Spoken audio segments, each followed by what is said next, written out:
My name is Ophelia Owens and I'm 34 years old. 3 weeks after I gave birth to my daughter, I stood in my own kitchen holding her against my shoulder while my mother told me to pack. Not asked. Told. My brother's family needed the house, she said, and I could find a rental, because I was strong, and they mattered more. She said it the way you'd read a bus schedule. There was one detail my family had managed to forget in all their planning, one line of print on one piece of paper filed at the county recorder's office. What my mother did to my daughter's nursery 2 weeks later still makes my hands cold, and what I finally said through the intercom that Sunday morning made her drop her phone on my front walk. Welcome back to Calm Drama Stories, where the quiet ones in the family finally tell you the whole thing, start to finish, in their own steady voice. If stories about family, boundaries, and the price of finally saying no speak to you, drop a comment and subscribe. This one begins in a kitchen that belonged to me. Before that kitchen scene can mean anything, meet the girl who paid for the kitchen. So let me back up. I've been a NICU nurse in Dayton, Ohio for 12 years. Neonatal intensive care, the floor where babies the size of your hand fight for their lives and panic is a luxury we don't prescribe.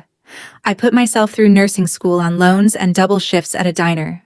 Nobody in my family came to my pinning ceremony because my brother Brent had a baseball tournament that weekend, and in the Owens family, that's just how the math worked. I was the strong one. That was my title, my job description, and as I'd learn, my sentence. When Brent needed money for his wedding, the strong one loaned it, and we all quietly agreed. Loaned meant gave. When Dad died 2 years ago and Mom couldn't cover the apartment alone, the strong one had a spare bedroom, didn't she?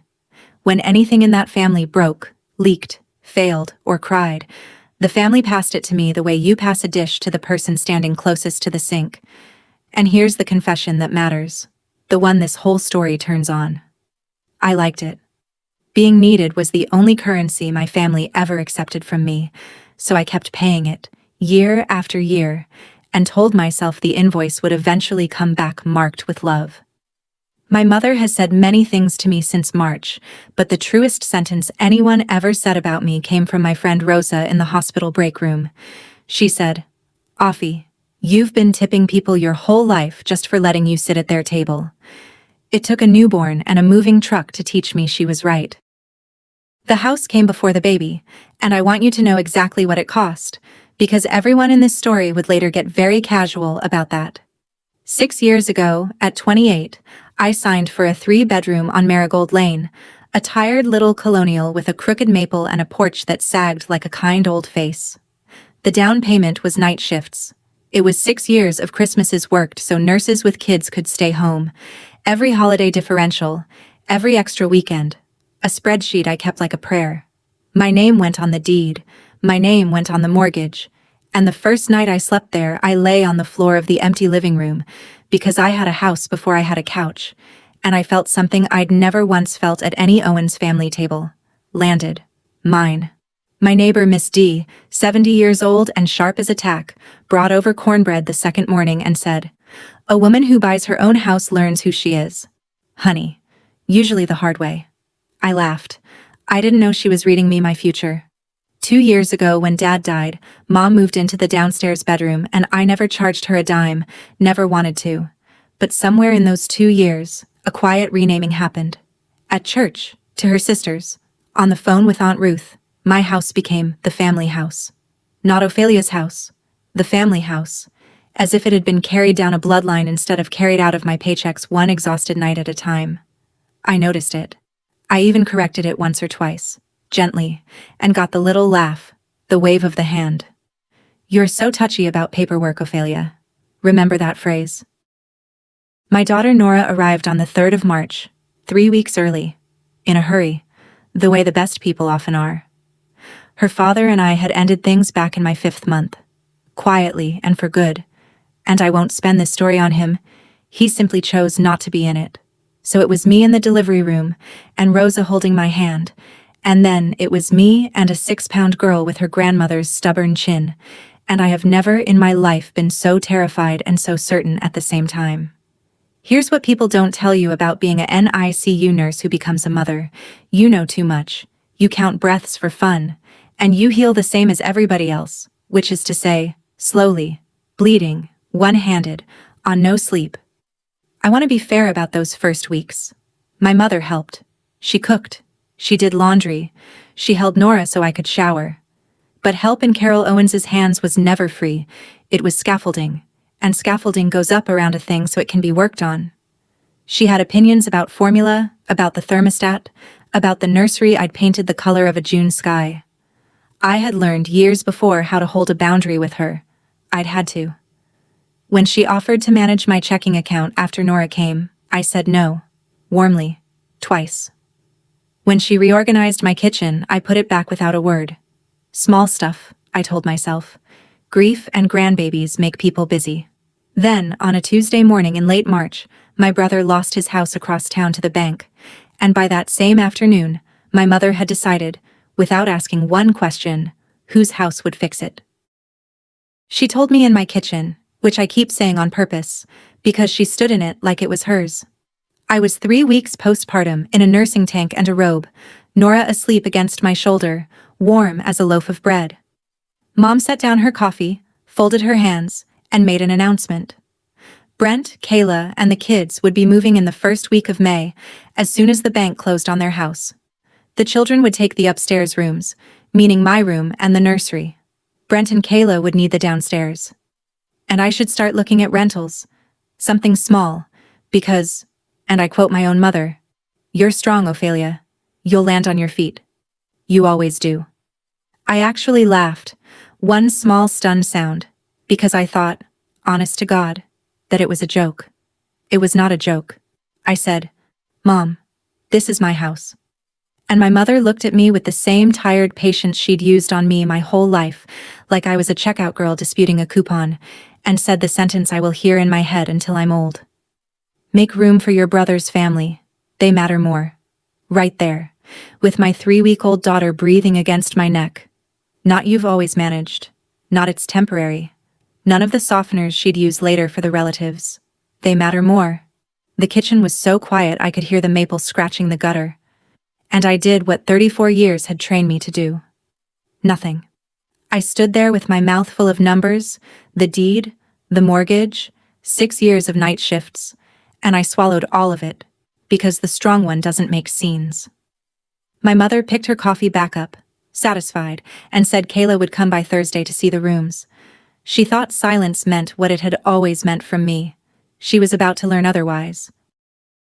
I gave it one clean adult try. That night, after Nora's 10 o'clock feed, I came downstairs, sat across from my mother, and laid it out the way I'd give report at shift change. Calm, facts in order. This house is deeded to me. The mortgage is mine. Nobody is moving in, and nobody is moving out. Least of all a newborn in April. I said Brent had my sympathy and, if he wanted it, my help finding a rental. I thought it was generous. I thought it was over. My mother listened with her head tilted, then delivered her whole philosophy in one line. "Paperwork doesn't make a family, Ophelia. Sacrifice does." Then she informed me that the arrangements were already made, as if reality were a casserole schedule, and went to bed in the room I'd given her for free. Here's the part that turned my stomach cold, though.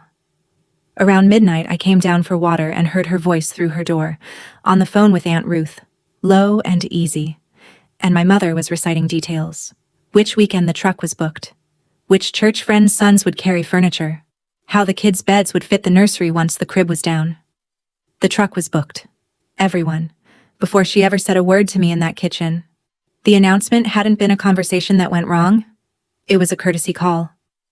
The next morning, Kayla added me to a group chat called Moving Day with a little truck emoji.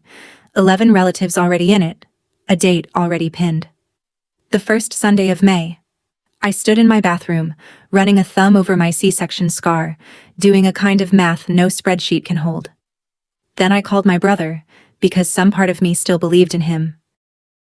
Brent is 29, 5 years behind me, and I practically raised him through Mom's long shifts after Dad's first layoff, walked him to school, taught him to parallel park, co-signed nothing for him ever again after the wedding loan. I called him at lunch and kept my voice kind. I said, "Brent, I'm so sorry about the house. I know how scared you must be. And I need you to hear me directly, not through Mom. You can't move into my home. I will help you find a place. I'll even help with a deposit. But this house has a 3-week-old in it, and it's not available." There was a long pause, and in it I could hear Kayla's television in the background, and then my little brother said, in a voice I barely knew, "Mom already promised us fee. The kids are excited about the yard." And when I said gently that it wasn't Mom's to promise, he sighed like I was the difficult one, like I was traffic, and said the family line. "You're the strong one. You'll be fine anywhere. It's different for us." I got off that phone and understood something with the specific clarity you get in triage. My brother was not going to save me, because my brother had never once had to save anyone. That had always been my shift. Aunt Ruth called an hour later, sugar-voiced, asking if I'd really let my nephews sleep in a shelter, which nobody was in danger of. Brent had 2 job offers and a severance. By supper, cousins I hadn't heard from in years knew a version of the story where I was hoarding a big empty house against homeless children. The family narrative machine was running, and I had spent my whole life feeding that machine my own explanations and watching it grind them into whatever shape Mom needed. So I stopped explaining. I went upstairs, opened the fireproof box in my closet, and read my own name on the deed, twice, under the lamp. I started reading everything after that. Nurses' unions are good for many things, and one of them is a legal helpline nobody uses until their life catches fire. I called it on my next feed and fold afternoon, Nora asleep on my chest, notepad on my knee, and a patient attorney named Miss Alvarez walked me through the landscape of my own home like a surveyor. "Ohio," she said. "Your mother has lived there 2 years, receives mail there, that makes her a resident, likely a tenant at will. You cannot change the locks on her. You cannot set her bags on the lawn, no matter whose name is on the deed. If you want her out, it's written notice, 30 days, delivered properly, then court if she stays. Do it clean, or it comes back on you."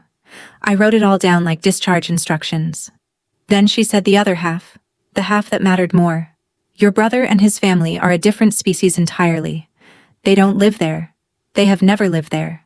If they show up, they are guests, and a guest enters your home exactly as long as you allow it and not 1 minute longer. If they try to move in without your consent, that's not a family matter. That's trespass, and you can stand behind your locked door and call the non-emergency line with a clear conscience." I thanked her and sat for a while in the quiet, Nora's breath ticking against me like a small clock.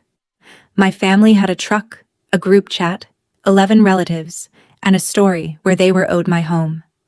I had a piece of paper and a process. Miss Alvarez had said one more thing before she hung up.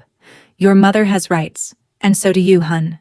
The only question in these cases is which of you is willing to actually use them." What came next wasn't shouting. Shouting I could have handled. I grew up on it. Worked emergency rooms. Shouting is weather. What came was warmer and much worse. The shame arrived in casseroles and scripture and voicemails that began with "Sweetheart." Aunt Ruth, twice a day, reminding me that family is all we have, that my mother buried a husband, that those babies of Brent's used to ask about their auntie. My mother's church friend Eileen, who I have met 3 times, calling to say she was praying for my heart to soften. Kayla posting in the group chat, a photo of her boys on an air mattress, caption, "Can't wait for the big yard, so blessed." Every message had the same architecture. Nobody argued I didn't own the house. Ownership was simply treated as a rude detail, the way you don't mention how the sausage gets made at a church breakfast. And the campaign leaned its whole weight on the oldest beam in my personality, the load-bearing one. Ophelia handles things. Ophelia doesn't make it worse. 12 years in a NICU teaches you a very particular discipline, though. When a situation deteriorates, you do not match its energy, you chart it. So I became a nurse about my own family. I saved every voicemail.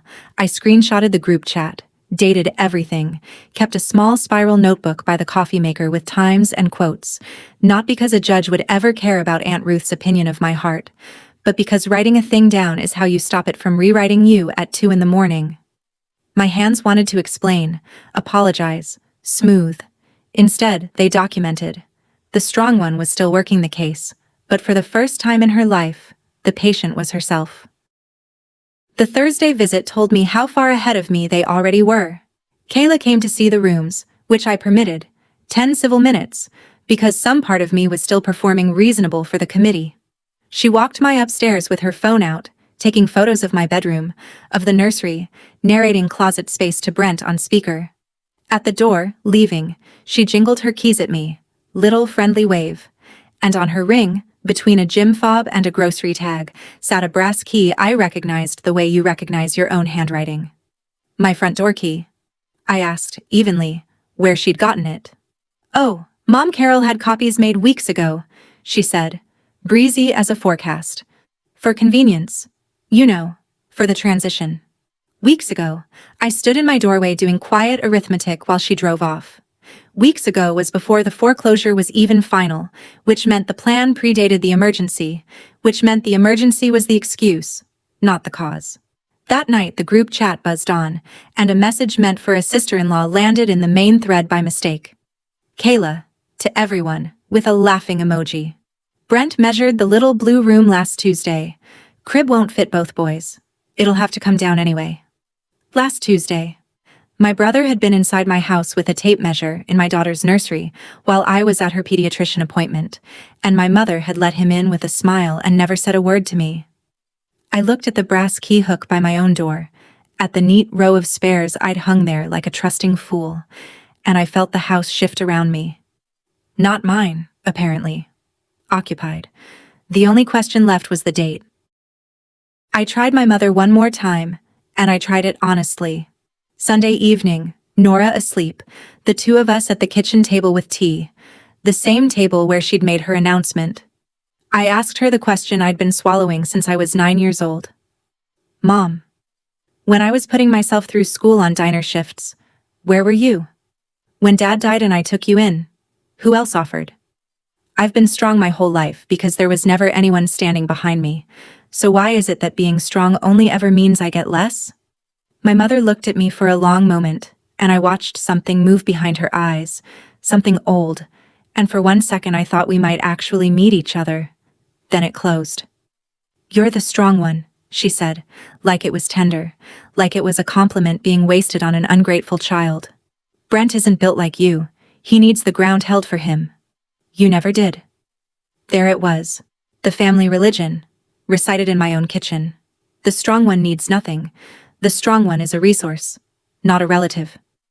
She reached across and patted my hand, and said something that would only make sense to me later, at the door, with a box in her arms. My mother said, "You think I don't know what it costs? I know better than you ever will." I didn't understand her yet. I was too tired, too sore, too busy being furious in my quiet way. But hold on to that sentence, the way I held on to it, because in a few weeks she would open it up for me like a locket, and inside it would be a farm in Preble County and a girl I never met. Then the practical squeeze began, because shame alone wasn't closing the deal. My maternity leave had 5 weeks left on it, half paid. The mortgage didn't care. My emergency fund had survived the birth, but not by much. Single moms don't get to have a hospital bill. And my mother, who had been holding Nora every morning so I could sleep 1 merciful extra hour, suddenly got very busy. She had church, she had Ruth, she had a headache. If I needed so much help, she observed, standing in my kitchen in her coat. Maybe I shouldn't be so eager to empty the house of family. There it was, the net being pulled up, slowly, so I could watch. She wasn't just declining to help, she was pricing it. Childcare, casseroles, a grandmother's arms at 3 a.m, all of it available again the moment I surrendered the keys. I want to be honest with you, because this is the part nobody says out loud. It almost worked. I was 6 weeks postpartum, underslept in a way that feels like being underwater, doing daycare math against a nurse's salary, and there was a version of the surrender that I could dress up as love. Family under one roof. Cousins for Nora. My mother's hands back. All it would cost was everything I'd built and the last of whatever I was. What held the line wasn't courage, I'll tell you exactly what it was. It was Rosa, who started showing up Tuesdays and Fridays with groceries and no commentary, and Miss D, who took to sitting on her porch facing my driveway like a small knitting lighthouse. 2 women, neither of them blood, holding more of my weight than my entire family. I noticed who was actually carrying me. I wrote that down too. Nora's 6-week checkup fell on a Thursday morning. Perfect weight, strong lungs. The pediatrician called her a linebacker in a onesie, and for 1 full hour I was just a proud mother in a paper-curtained room. No group chat, no casseroles, no keys. We got home early, a little after 11. The garage door was open. My mother's car was in the drive, and Kayla's SUV was behind it, and I walked into my garage carrying my daughter in her car seat and stopped like I'd hit glass. My daughter's crib was in the garage, taken down, disassembled into white rails and slats, stacked neat as lumber against the paint cans. The mattress leaned beside it with the fitted sheet, clouds and little yellow moons still on it. Her mobile, the felt stars I'd hung while 9 months pregnant and crying at nothing, coiled in a hardware store bag on top. Inside, upstairs, I could hear my mother's voice in the blue room, bright and hostessy, telling Kayla where the boys' bunk beds would go once the wall had a fresh coat, something less babyish. They hadn't waited for the first of the month. They hadn't waited for me. My mother had taken apart my sleeping daughter's bed, in the house I owned, while I sat in a pediatrician's office being told my girl was thriving. I did not go upstairs. I stood in the cool of the garage, one hand on the car seat handle, and I put my other hand flat on the crib rail. White paint I had sanded myself in August, and the strangest calm came down over me, the triage calm, the one that arrives when the monitors go bad and there is no more room for feelings, only for the next correct action. I looked down at Nora, asleep, lashes like commas, and I whispered it, for the first time, just to her. This is my house. Here's what I did not do, and 12 years of night shifts get the credit. I did not scream. I did not carry the crib rails inside and make a scene for Kayla's phone camera, which, believe me, was hungry for one. A clip of unstable Ophelia would have fed that group chat for a year. I carried my daughter inside, past the blue room where my mother was mid-sentence about paint, and I said, pleasantly, "There's coffee in the pot," and went to my room and closed the door. And in that room, with Nora on my chest, I finally did the thing the strong one had never been allowed to do. I triaged my own family. Black tag, red tag, green tag. Who can be saved? Who is beyond it? Who is walking wounded? My brother, red tag, salvageable maybe, someday, in a different room of his life, but not by me, and not today. Aunt Ruth and the chorus, black tag gone, you don't spend compressions on people who were never breathing for you. And my mother, who I had loved with the specific desperate love of a daughter still auditioning at 34. I sat there a long time on that one. Then I looked at my sleeping daughter, 6 weeks old, who would one day be somebody's the strong one if I didn't break this thing, this heirloom, this rule the Owens women kept passing down the line like a christening gown soaked in something. And I tagged the audition, not the woman. The audition was over. I picked up my phone, and I did not text the group chat. I texted the locksmith whose magnet had been on my fridge for 6 years, and Miss Alvarez's extension, and Rosa. 3 messages. Short ones. The kind you send when the plan is already whole. Let me stop here and ask you something, one tired woman to another. If you've ever been the strong one in your family, the one who handles it, tell me in the comments what it cost you, because I know I'm not the only one. And if this story is hitting somewhere real, subscribe and stay with me. The truck is coming. I made one final offer in writing because I wanted the record to show who tried. I texted Brent and copied Mom, calm as a discharge summary. I've found 3 rentals within 2 miles of the boys' school. I will pay your first 2 months' deposit myself tomorrow, as a gift. That's what I can do, and I can do it with love. What I cannot do is give you this house. Nora's home is not on the table. I attached the listings, actual links, actual square footage, a real bridge to a real solution, more than anyone had offered me in 34 years. Kayla replied with a thumbs down on the deposit offer, which told me everything about what this had ever been about, because people fleeing a housing emergency do not vote down 2 months free rent. They didn't want shelter. They wanted mine. Then my mother came upstairs and stood in my doorway with a face I'd never seen pointed at me before, the one she saved for waitresses who got the order wrong. A deposit, she said. You'd pay strangers rent to keep your own blood out. Family is not a lease agreement, Ophelia. I said quietly, that it wasn't the stranger's rent, it was Brent's. And that she was right. Family isn't a lease, because a lease gets honored. She didn't laugh. She straightened and issued her verdict, cold and final as a stamp. They move in the first Sunday of May. Be reasonable and keep the small room. Or don't. That's your choice. Everything in this family, I noticed, was always my choice, right after they'd made it. She walked back downstairs.